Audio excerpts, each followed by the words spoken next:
I was able to come on board and actually, operate within my role and capacity today as the national sales director. So over the years, I've worked with probably 6,000 insurance agencies on various recruiting efforts, whether it be hiring, whether it be pre-licensing for their state, whether it be telemarketing within their agency, or even some onboarding and artificial intelligence strategies to help onboard new employees. So super thrilled to be here talking about hiring today.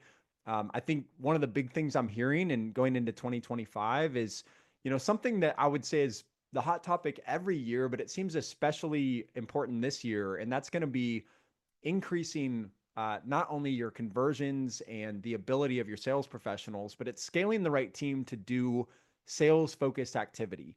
See a lot more agencies now segmenting and building out, individuals who are really devoted to high call volume. They're devoted to increasing quotes, and they're held to a high standard of really going after new business. And so when we look at the root of that, obviously the first things first, you got to get the right people in place to begin with. It's very difficult to rework somebody with the wrong attitude, the wrong skill set. And there is a lot that you can do to position yourself to not only find the right talent, but today I'll be talking about retaining and retention as well, because what good is it if you're turning over 10 people a year and retaining nobody, right? And I just talked to an agent like that this morning, and I said, it sounds like hiring's not your biggest problem. It's going to be retaining people once they come on board. So we're going to talk through some of that as well. And then at any point in time, if anybody would like to set up a separate sidebar conversation with me to go through this in more detail, you can certainly email me, andy@teamhired.com, or I'll drop my phone number out here at the end of the call. Now, just kind of diving in, I'm going to be sharing out some slides. We won't be all slides today, I promise, but I want to walk through kind of the full process, right? Like first and foremost, you want to hire somebody. Okay, good. So what can you do to set yourself apart when you go out to get more applications? How can you set up your hiring process so that you can find quality people, but you don't have to spend 20 hours a week recruiting? But I also want to talk through a little bit, what can you do to set somebody up for success early, right? Once somebody says yes to the position, once we have a job offer on the table, which we'll talk through as well, how do we make sure that that person is set up for success from day one? Because I don't know how many of you, I'd be curious in comments if you want to drop in how many times you've hired somebody and they've just hit a false start and they don't sell enough business and they're not making enough money and they run on you, they run away, right? So being able to come in and set them up for success so they can make money and you can make money early is ultra important. So we'll also talk through that.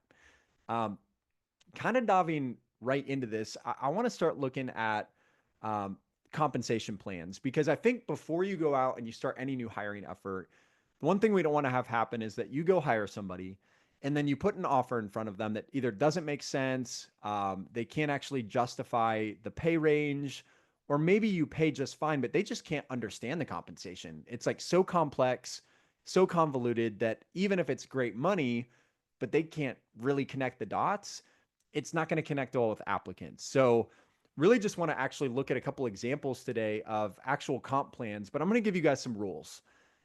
First rule to a successful comp plan: keep it simple. I heard this the first day I came into the team hired, and I've just seen it to be the truth that you can have complex bonus structures, benefits packages, and all of that. That can go into an employee handbook, right? That can go into an attachment. When it comes to, I just met with somebody, I want to hire them into, let's say, a sales role for today's example, and I need them to connect the dots and understand that this is a performance-based role. I can make anywhere between 45,000 a year base plus commission, or I can make as high as 70, 80, 90, 100 plus. How do we really sell somebody into that opportunity in a clear and easy fashion? So keeping it simple, very important. And this is going to include doing the math on some pay examples and some examples of commission. I can't tell you how many times, like I'm doing comp plan reviews for a lot of clients right now, and I'll go in and look at a plan and I'm running the numbers and I'm going, okay, great. You got a nice competitive base pay. You've got a nice, competitive commission structure. You have a great bonus structure. You got all these incentives, but where do I actually show somebody how to make 80 grand a year in my office? And I think until you actually lay out the example in writing, it's not as believable just if you say it to them. When you can on paper say, here's exactly how you can make 70, 80, 90,000 a year in my office, the believability is much higher. How many of you would buy a house without a contract, right? Well, putting writing in front of somebody who's considering coming in and maybe they're making 50 grand where they're at now, and the only way they're going to jump to you is if they know they can have an opportunity to make 70. So why not have 70 on a sheet of paper and show them how they get there? How much would you need to produce? And then lastly, I would say set up a probationary period. Have a, 60, 90-day probationary.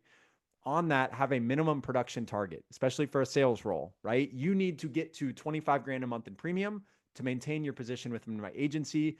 And it's an even playing field for everybody on the team. I think sometimes people go in and they hire too few of people because they're nervous about payroll when they could really, in reality, maybe hire two at a time, give them both a target to hit. And it's like, you're either going to make it or break it. Like, you're either with me 90 days from now because you've hit the targets or you're not, but everybody has a fair shot. So minimum expectations, I think, should be on every single comp plan. I'm going to share out just an example that I have. And this is going to be a sales example comp plan for somebody who is new to insurance. Okay. Now, when it comes to hiring people that are new to insurance, I think it's important, obviously, not to overpay anybody. But in today's market, depending on the city you're in, I would say a competitive base pay for an entry level person is between $35,000 and $39,000 a year base pay. For already licensed professionals, there's going to be a higher rate in most cases. In most cases, if you're hiring an A player that's already at another agency, you're probably going to need to be at 40 or more, depending on the market you're in. And look, there's some of you probably in Chicago or Manhattan or Los Angeles, and that's already going to inflate your base pay higher. But a really easy exercise for any one of you trying to figure out what should my base pay be is, first of all, for licensed people, you can simply go to any of the major job boards and just go look for base pay and what other agencies are paying. Try to come in a little fold above that. But for entry level positions, you never want to be lower than your entry level positions locally. When I'm saying entry level, I'm talking CVS, Chase Bank, Amazon Fulfillment. I'm talking the big Fortune 500s and big box stores. What do they pay a cashier? What do they pay somebody who's going to bust tables? Like, what is that number? Because if you come out, granted, you have commissions, but you come out and you're paying $2 less per hour than the local Burger King, you will run into problems.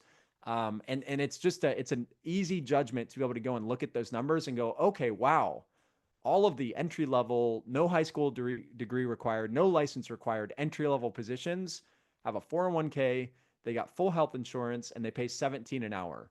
So for me to go out and create a great opportunity where maybe I don't include health insurance, but I have a commission-based role, maybe I need to pay 18 an hour to be one leg above that plus the commissions. This usually puts people in a very competitive spot. So I think gone are the days of paying people a $28,000 a year base and keeping the commissions conservative.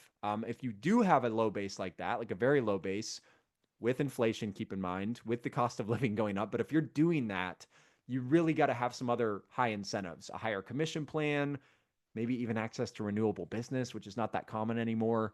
But that's where I think you just got to be logical with it and say, like, look, I'm not going to get away with underpaying people and retaining them properly. And so that's where base pay, I think, is a little bit easier to calculate.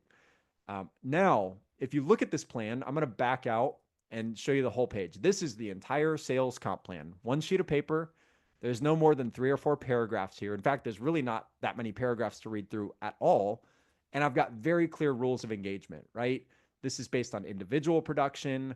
These are paid on a 30-day cycle. Commissions will not be paid if no longer employed with the agency, right? So we don't have somebody holding out to gather the last commission check. I've got chargebacks listed. Okay, if you're making notes on this, these are just some things that you might want to spot check your plan and make sure they're on there. And then I've got on this table the percentage they earn based on how much business they write. Now, I have examples I can send anybody that reaches out to me afterwards of like item-based plans or points-based plans. I'm just using a basic premium-based plan today just to keep things simple. So this is an agent in a semi-rural, semi-urban, kind of an average market of a couple 100,000 people who's going to, for an entry-level person, pay a $35,000 base. So most agencies only show people these first 2 columns. Here's the premium, and here's the percentage I'll pay on that premium, and here's your base pay. And now these people are like, wait, the ad said I can make between 50 and 100 a year. Where do I make that kind of money? Where's the math? Well, what we can do is we can just calculate it for them. We could say, hey, I'm going to take 15,000 in premium, multiply it times 6%, and that's about $900 in commission. And then on the high end of that tier, I'm going to take 20,000. I'll zoom in for you guys. I'm going to take 20,000, multiply it times 6%, and that's 1,200 a month in commissions. Now, all I got to do is multiply the 900 times 12 and the 1,200 times 12 and add that to the base pay, and boom, I have an annualized base plus commission example for them to say, hey, if you're playing at this level, right, an average entry level producer is going to write between 20 and 25 grand a month in premium in their first 3 to 6 months. You're going to clear about 51 to 56,000 a year in pay. But as you graduate and you get to these higher levels of production, right, this is where your commission percentage will increase and you're eligible to make 90,000, 95,000 plus, right? And it's all performance based. So I even like breaking it down into an actual list on the bottom. Let's make this very clear and very easy. Hey, here's our minimum production target, right? And some of you might have certainly a larger minimum production target, but this is just an example. So, hey, if you hit my minimums, right, you're writing 15 grand a month in premium, you get paid 6% of that. All said and done, base plus commission, you'll make about 44 or 45,000 a year with me. But if you're at this average production level, you're making about 56. And if you're at this high production or level or above, you're making 80,000 plus. So this is very easy. It can match my paid job ads. And then they don't have to sit there and wonder, why did they put that I can make 90,000 on a job ad, but they can't show me an example of how I make that kind of money, right? So this is something that I highly recommend if you haven't done it, is just calculate some pay examples. If any of you need help, just reach out to me, Andy@teamhire.com. I'll give you a very easy way to calculate those. And then from there, I get a lot of questions from people. Do other agents offer health insurance? And I would say all the clients we've worked with, maybe 30% of them offer some kind of health insurance. Which much more common is going to be supplemental benefits that they can buy through the company or get access to lower price plans. Or sometimes people will just bump up the base pay a bit and supplement some of that extra money and say, look, I'm going to give you some extra money. We don't offer health insurance for the whole agency, but you can take this money, and if your spouse has a health plan or you want to go shop the open market, this will offset some of your costs. So I hear some agents feel defeated. I don't offer health insurance. Should I even try to hire right now? And I'm like, actually, a majority of people don't. So you're not in a position that's odd. You just need to feel candidates out and kind of see what they need and see if you can work up a solution for them. So I'd love to spend all day on comp, but I do want to get into some of the other layers of this. So let's assume for a minute, okay, I've got my comp plan.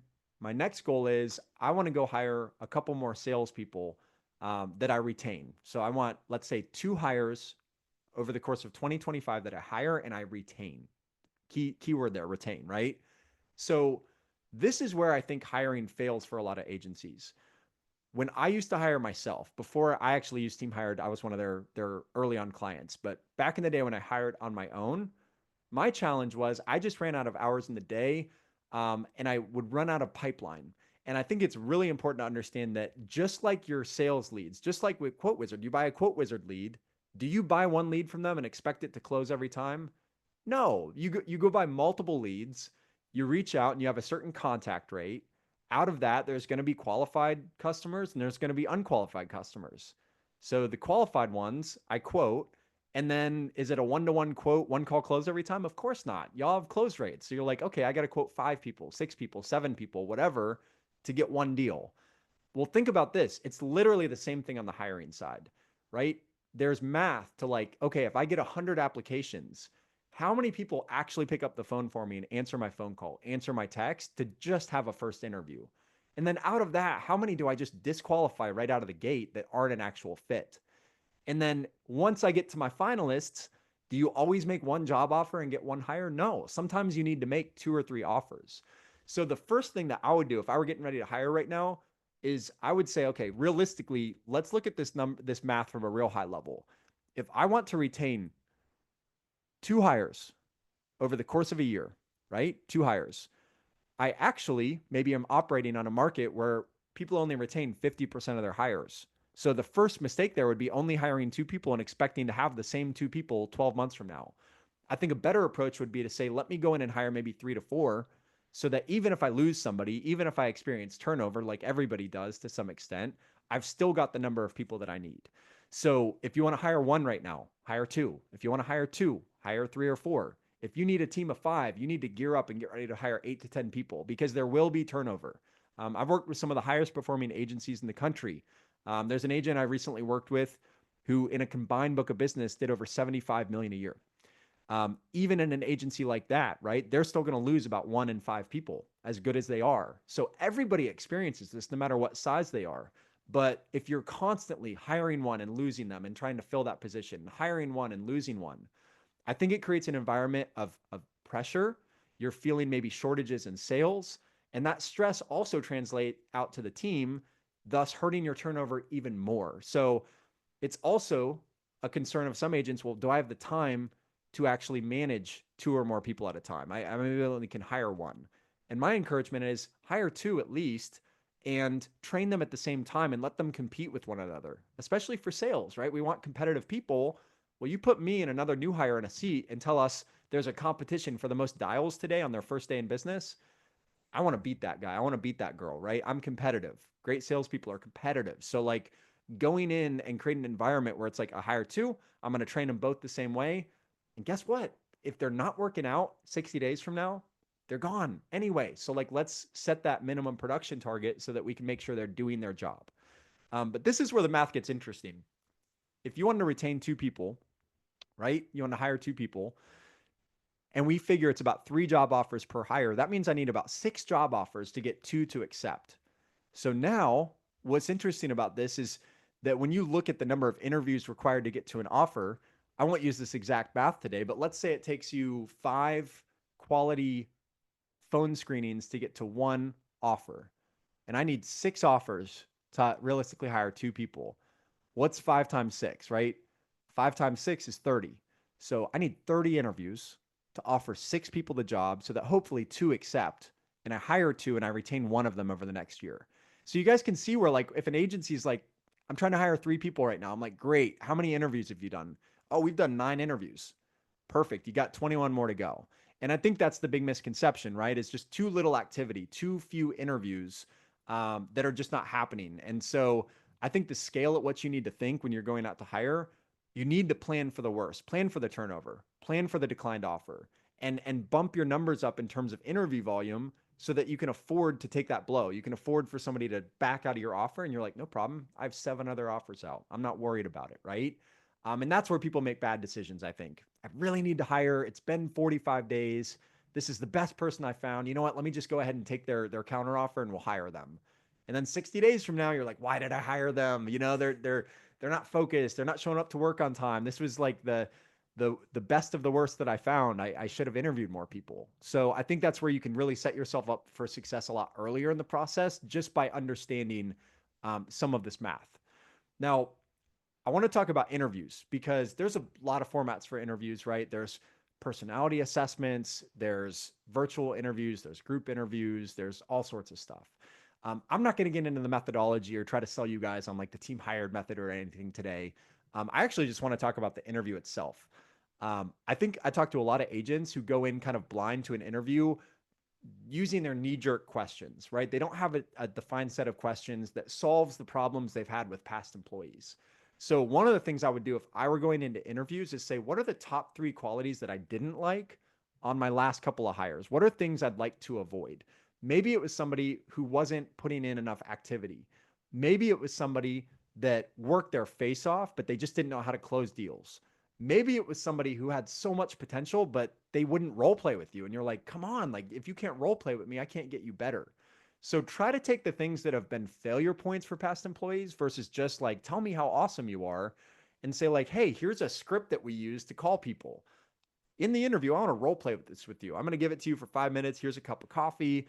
I'll be back. I'm just going to be the customer. You're going to act like the salesperson. I want you to act like you actually already work here. And I just want to hear you a little bit. Okay. And you hand it to them. Well, if I walk in 5 minutes later and they're shaking and they don't want to role play, I've done this in interviews and seen people clam up. Like, how's this going to go after I hire them? And I'm trying to teach them and criticize them and coach them professionally and get them better. And they're not even willing to role play. So like if you use that style interview where it's like, hey, let's role play this, let's practice. It's a great way to see if somebody's coachable. And I'm always in an interview like that, going to pick out one thing they can do better and have them do it again. because I want to see how they react when I criticize something, when I constructively try to grow them. If they're like, yeah, no problem. Okay, let me give that another shot. And they have a great attitude, I'm like, perfect. When I hire this person, they're going to take my feedback. They're going to be coached.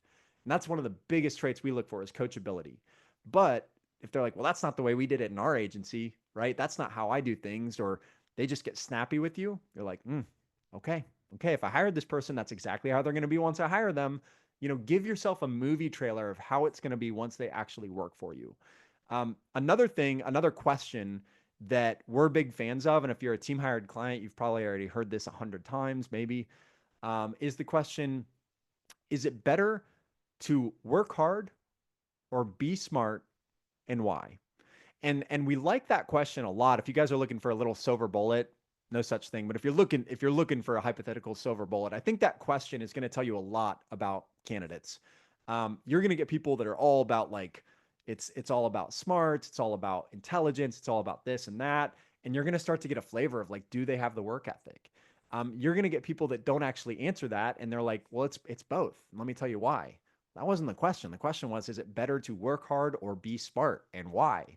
So we're looking, can they listen and actually answer the question with one answer or the other? I'd rather they tell me it's better to work smart but be articulate than I would them try to please me and not actually answer the question.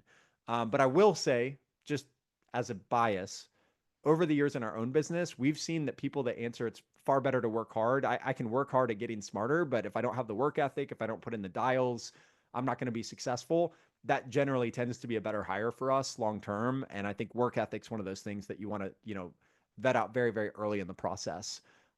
There's also a laundry list. I'm not going to go through it today because we have a lot to cover. I have a laundry list of questions you can ask that are more situational based, and you can simulate for people, hey, if you were in this situation, or tell me about an example of a time when a customer flipped out on you and was screaming and you were able to de-escalate it.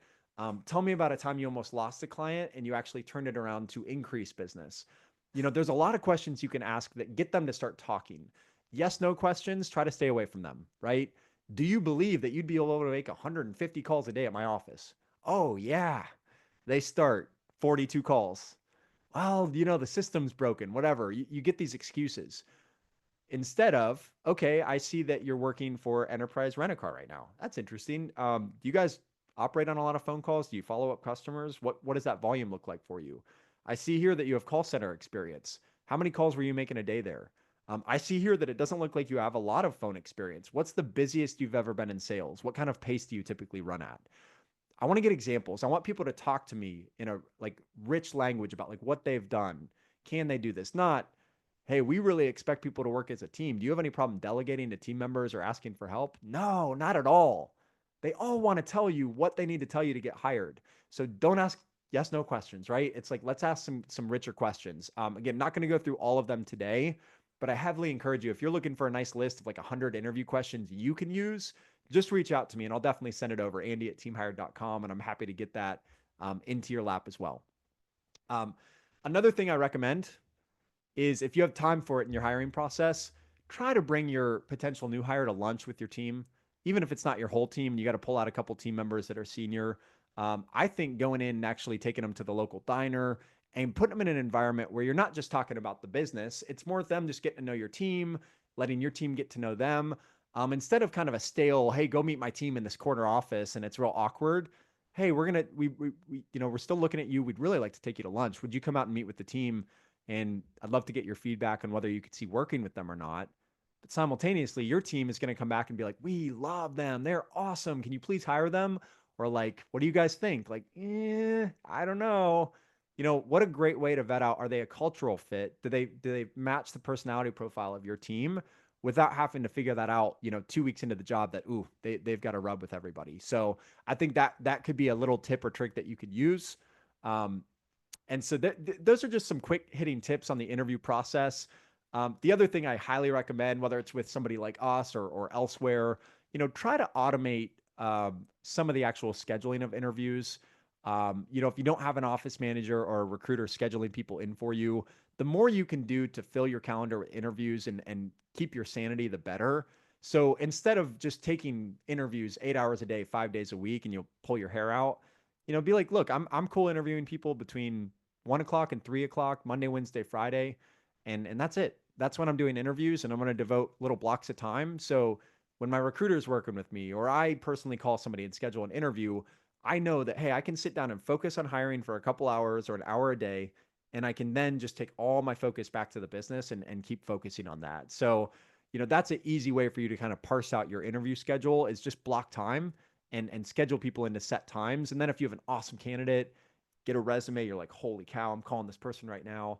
Make an exception, call them at noon. Hey, I wanted to call you directly. I saw your resume. Can you talk right now? So there's always going to be room for exceptions, but the more you can structure your interview schedules, which we do for our clients, but if you're doing it on your own, set a schedule. Like don't overwhelm yourself to where you're like, I missed an interview because I was helping my sales girl or guy, and now this candidate thinks I'm unprofessional because I missed the interview. You get into that cycle, hiring all of a sudden becomes very frustrating. So I think having a set schedule is super, super important. Um, Next, I want to talked about a little bit on comp. We've talked a little bit on interview style. The next would be the job offer. What I would do is really personalize the offer letter. And this is where I'm going to kind of go off a beaten path away from just compensation. And I'm going to say people want to work for you for a lot more reasons just than how much you'll pay them. What we've seen as a major trend is, especially in the younger generation, there's much more interest in like office culture, my lifestyle. Obviously, career goals are massive, right? So if you are sitting with somebody and interviewing them and you're not asking them, what else do you need out of this? What's your career path look like over the next 5 to 10 years? How can we help you get there? What's the best culture you've ever worked for and the worst and why? And let me see if our culture aligns with what you're looking for. If you're not having these conversations, you're leaving two of the three biggest things out that's going to get somebody to say yes, which is culture and career path, which goes above and beyond comp. So, what I would do if I were you guys and you're interviewing people over the next week, month, year, is figure out for them what is a reason other than just pay that gets them really, really excited, right? And maybe that's that I actually thought about opening my own agency someday. Maybe it's I'd love to work into a leadership role, whatever, right? Talk through that with every serious candidate and put a plan in place and be like, great. So you want to manage the office. How about this? I get you to 35 to 40,000 a month in production. You have good rapport with the team. I start to teach you some of the reporting systems. I'll give you an opportunity in the next 2 years or less to move into an agency manager mentorship. I would love to have somebody operating this place. They just need to do the job, earn the respect of the team. But if you do all the right things, I would be more than happy to open that opportunity up for you. How's that sound? That sounds amazing. Cool. I just hit a hot button with this person that goes way above and beyond the compensation. So now in my offer letter, this is where I'm talking about personalizing. I want to write that down, right? No guarantees, but I want to put in the offer. We also discussed during the interview process the potentiality of you maybe stepping in as a agency manager mentor, or would it be mentorship, whatever it is, right? Bringing you under my leadership to learn how to operate parts of the business and potentially stepping into various compensation models around management, helping grow the team. And, this is going to be subject to my judgment, but we would love to open up the opportunity for you to graduate into that. So now in the offer letter, I'm reminding them what they got so excited about. I'm reminding them, and it's got pay examples, right? Which we talked about. So they're like, okay, I'm making 50 now. They're showing me a way to make from 50 to 90. They got this managerial open up. I've done lunch with their team. I've done a little role play, so I'm comfortable with the types of word tracks they're going to use. All these different things stack up to somebody coming in enthusiastically with a yes. And I think that's what we're looking for, is to get people to run into the opportunity and be excited. That momentum is going to really help them get a clean start. So heavily recommend like personalizing offer letters. I think that's a big, big factor. And then in terms of onboarding, I know a lot of you obviously deal with licensing, and especially if you're hiring somebody who maybe has a life and health, but they got to get a property and casualty, or you hired somebody from, the auto dealership and they got to get their insurance licensing done. I recommend honestly paying for and utilizing a paid service. And I'm not here to pitch. I'm not talking about Team Hired's pre-licensing boot camp specifically. I talk to a lot of agents who have a 3-day Friday through Sunday guaranteed pass, right? And it's like, come down to a classroom, be with our instructor for 3 days, and you're guaranteed to pass or your money back. If you could find something like that on Google and go send your people there, I think give them assistance, give them a coach, because you don't have all day to sit there and mentor them and babysit them. But I think a lot of people need structure. I'm an embarrassing example. I have 2 college degrees for what it's worth. I failed my Florida state licensing exam on the 220 two times in a row. I had no structure. I'm just self-studying. There was no coach, there was no mentor. So after the second fail, I was like embarrassed for myself. I'm like, what in the world? Do I just give up on this, right? But then I did have a mentor step in and say, "Hey, are you writing down the questions you missed on your practices and making flashcards out of them? Are you doing quick study guide fill in the blank cards? Are you running through and making sure you get 85+% on your practice quizzes or not? Because if you're not doing those things, you're walking in blind."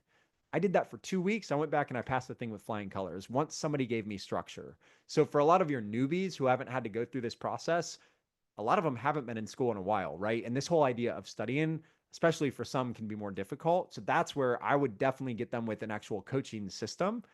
We offer that, but there are a ton of options out there, guys. Like there's so many that you can go to. And if you need help locating different options or things, you can let me know.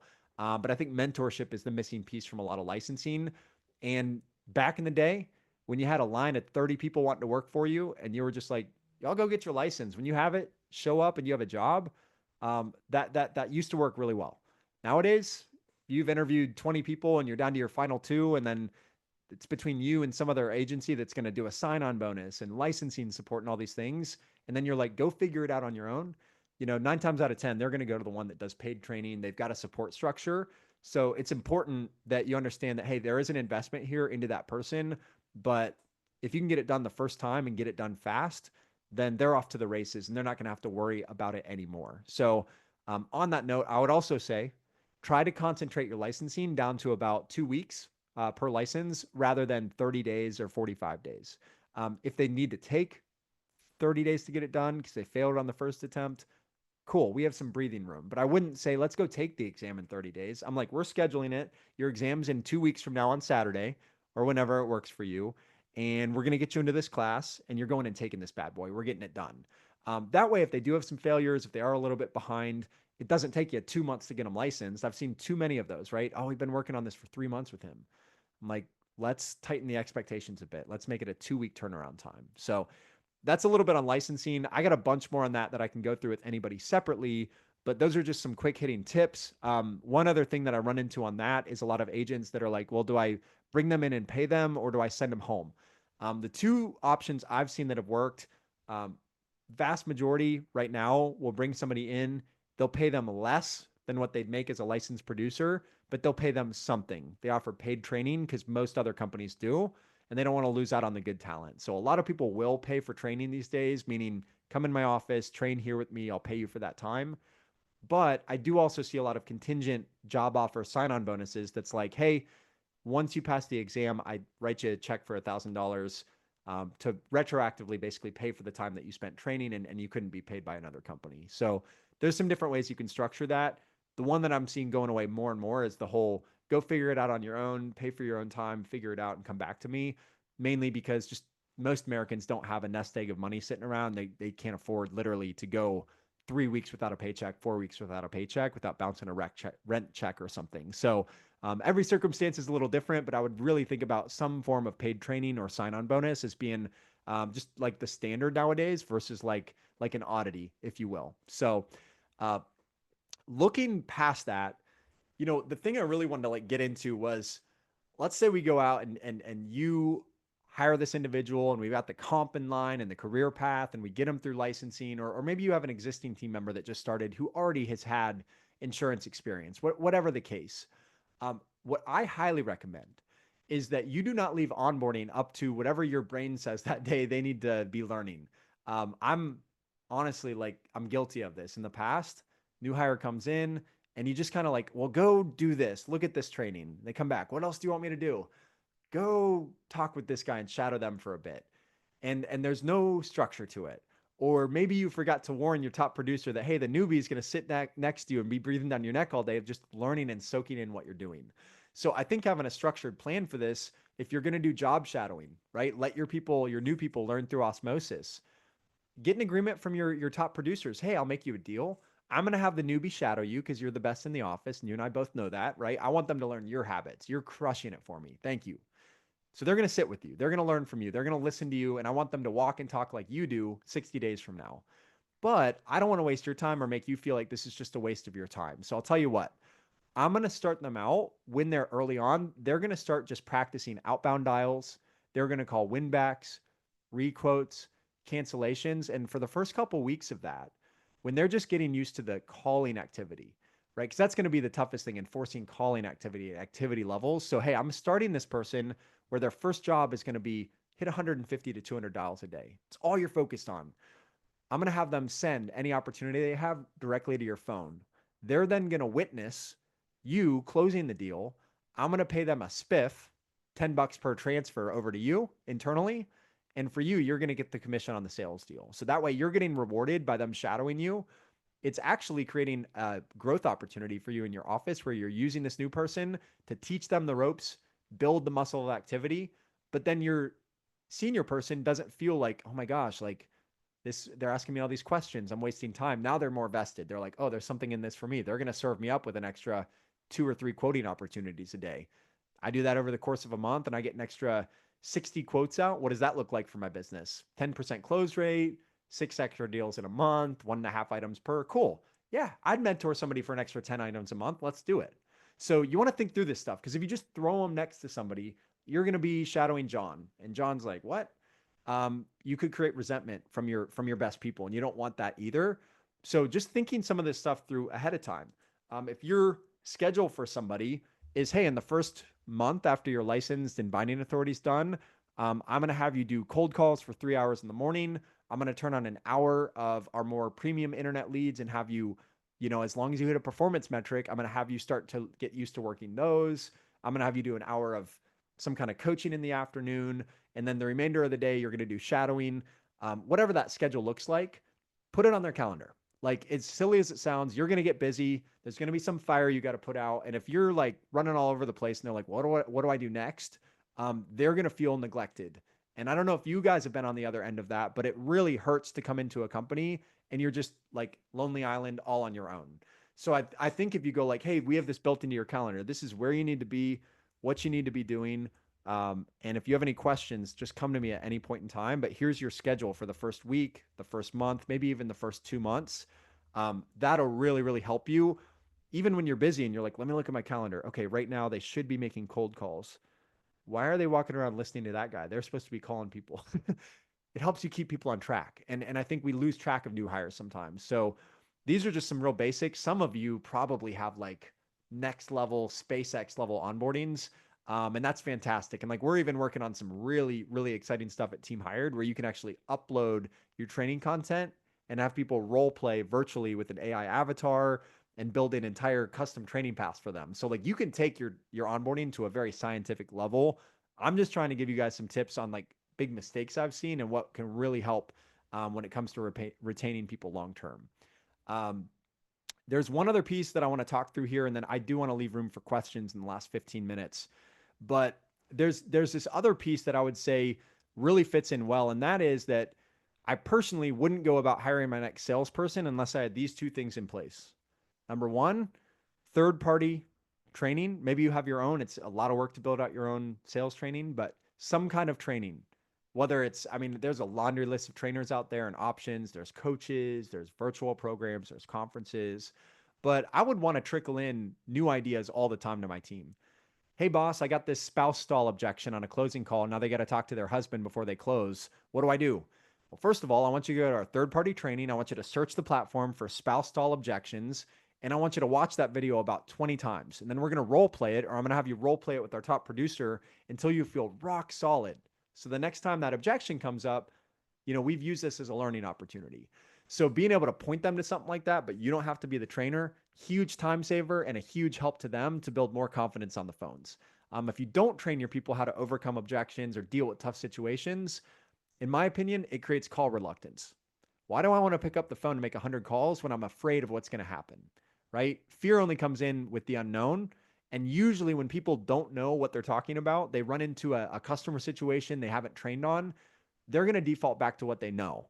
And I think we could probably mostly all agree that what people know just inherently versus training sometimes is just going to fall short and it's going to put them in bad situations. So this third party training thing, I think is super important. Even if you build out your own training, just have something consistent. 15 minutes a day, we're going to role play. 15 minutes a day, I'm going to have you go watch some videos. 15 minutes a day, I'm going to have a team lead up a little session and teach everybody how they follow up their customers, right? The second piece to this is going to be uh, culture. And actually, I think culture and training go hand in hand, right? Because if you have an agency where you're always training people, you're developing them, to me, that looks like a professional sports team. If you're sitting there, right, and you're like, whoa, I haven't done any actual formal training in the last like year. It's like somebody trying to walk into the Super Bowl and they hadn't even gone to the practice field in a year, right? So that's where the failure points, the loss in deals, the lower close rates come in, the loss of morale. Big believer in training, but also from a cultural standpoint, few bullet points. I'd be really big on the environment. When you guys hire in, people are walking around your building for interviews or even for your existing team. Have a standard of cleanliness. I know this seems really silly, guys, sometimes, but clean desks as a standard, nice lighting in the office as a standard. Don't have time to vacuum, hire a cleaning crew for $130 a month to come in and just vacuum the floors at night and clean up trash cans. Create a clean, nice, inviting environment. This is a great one I've seen over the years. Go out to Walmart, get yourself a $480 4K 64-inch monitor, mount it to the wall, and put your metrics or your daily call volume or the team's talk time or monthly production numbers ranked by team member. Have some metrics on the wall. Have something that everybody's staring at all the time. Because when you put attention on numbers, right, and you're focused on that, they tend to go up. If your big thing right now is like, my team's only doing 2 hours of talk time, and I saw that this massive agent requires his team to do 3.5 hours of talk time, guess what goes on the board? Talk time. Guess what happens if I don't have a system? I'm going and finding a system that will measure their talk time and throw it up on the board. Maybe the big thing for me right now is, being able to sell a specific line of business. Maybe you guys have a new auto product if you're with one of the carriers, and it's like, that's the target. Who can sell the most new auto products this month? Have a ranking board. Here's our top salespeople ranked best to worst. Having an environment like that where you've got visuals, it's a clean environment. You don't allow toxic employees to work in the business, right? Somebody's causing waves, they're talking bad about other people, they're trying to steal deals, just gone, right? Gone. We don't accept that here. We're not that team. We're clean, we're ethical. You'll love working for us. And you got to protect that at all costs, because the moment that people start to feel like this is not the culture for me is when people start jumping ship. So I know there's a lot more to cover. It's tough to squeeze a whole hiring masterclass into under an hour, but I do want to leave a lot of room for questions because we hit on a lot of different points. Yeah, absolutely. Thank you so much for that. I learned a lot, and I'm sure our agents did too. I was monitoring the chat. We didn't really have many come in during the webinar, other than people wondering if they can get copies of that compensation grid that you had up on the screen. Mhm. Um, what are your thoughts on that? Yeah, I can send you a copy that you're welcome to send out, or anybody on here is welcome to just send me an email to andy@teamhired.com and I'll drop it in the chat and it's also on my screen. And I'll send you over several different versions. I can send an item-based plan, a premium-based plan, and then just know that the numbers are due to change. If you're in a market where the base pay is different, it'll throw some of our commission grids out of whack. So you might need to go through and do a little cleanup or ask me for some help with that. But yeah, I would say I'll send it to you. And then I can also just take emails in and we can go from there. Awesome. Thanks for that. And yeah, like I put this in the chat, but everyone, I will we'll be sending a follow-up email as well with the recording of this webinar, whether you were able to stay for the whole time, join us late, whatever. I was a little late hitting the recording. Like I said, I'm kind of rusty, but we got the whole bulk meat of the webinar. Um, anyway, thank you so much. I don't see any other. Oh, wait, we do have a question here. You mentioned incentives for new hires to potentially increase retention. What types of incentives would you suggest? Great question, Jessica. So I have a couple. You can just borrow from these. It's not like you have to do all of them all at the same time, but here's some interesting ideas that are actually implemented into agencies. The first one that you might want to look at is a determine your own base pay uh, entry period. What I mean by that is you set a target for a new hire and say, hey, I'm going to give you a number to hit over your first 90 days, and it's going to be an accumulated amount of premium. So if you have an average of 20 grand a month in production over 3 months, that would be 60,000 in premium, right? So that's going to be tier one. Tier two is if you average 25 grand a month in premium for 3 months or 75, And tier 3 is going to be 30 grand a month or more in premium for a total of 90,000 over the first 90 days. Now, if you hit tier 1, your base pay is going to be 38,000 a year. If you hit tier 2, your base pay is going to be 40,000 a year. And if you hit tier 3, it's going to be 44,000 a year, right? Give them a big target because you'll get people trying to like, well, I need more money, I need this and that. It's like, awesome. If you're as good as you say you are and it sounds like you are really good, I'm going to allow you to determine your own base pay. So whatever level you're going to hit is actually going to determine your base pay. That's probably one of the more creative entry kind of compensation models that I've seen implemented. But I would also say think about things other than just money, because this is a business of call activity, quotes, and closing deals to get paid. So it's not like you're going to go out there and reinvent the wheel of like commission percentages or anything. But a little reinvention I've seen is I've seen agencies like if you guys, I'm sure a lot of you are with Allstate. So Allstate broke out their agency force into emerging, pro, and elite. Where basically, depending on your performance levels, you qualify for each level, and each level gets different incentives, different discounts, different opportunities. I've seen a lot of agencies segment their sales team that way. And it's like, okay, if you hit X number of quotes, volume of activity, and volume of written premium on a monthly basis, you qualify for one of these 3 tiers. Tier 1, you get access to all of our age leads. You get access to obviously to the phone system and whatever, but you're going to be out there grinding to get to tier 2. Tier 2, we turn on live transfers or we turn on direct mail leads or whatever. And tier 3, you're getting all the possible leads we have available, all the resources available to you. And you have the opportunity, if you maintain that level for 3 months or more, to work 35-hour work weeks. And that was the one where I was like, you're doing what? And this is a really high performing agent. And he's like, yeah, like it's a fair playing field and nobody can complain. So like, why does that girl or guy get to work 35 hours a week? Well, because they're hitting all of the metrics. They're doing the call activity. They're showing up to work on time every day. They're hitting their performance numbers and you're equally eligible for that. So create some of that envy, right? A little bit of that, like, oh, I want to be the 35-hour work week person. So that's an interesting one. Another thing you could do instead of time off or 35-hour work weeks at that level is qualifying them for like biannual trips. So go out and find a good travel agency, work out a deal where they get you an all-inclusive cruise ship package for a family and put contests out there or put a contest for your new people. You know, you hit this level of production 90% of the 6-month period and you literally earn like an entire vacation getaway resort style for you and your family for 4 days, all expenses paid. I think people are very interested in the lifestyle stuff. I'll give you one more and I'll get quiet, but there's a really cool agent I work with in Texas. And she said, I have a, a bucket of coins. It's like, okay. She's like, I reward people coins for exceptional acts of service or sales. So if somebody goes above and beyond and they're here at 6:30 at night and everybody else went home and they're grinding on a deal, guess what? I'm giving them a coin. Somebody saves a tough customer or maintains a great attitude through a tough situation, you get a coin. I see you help another team member, you get a coin. She said, and then I just have a really simple points sheet.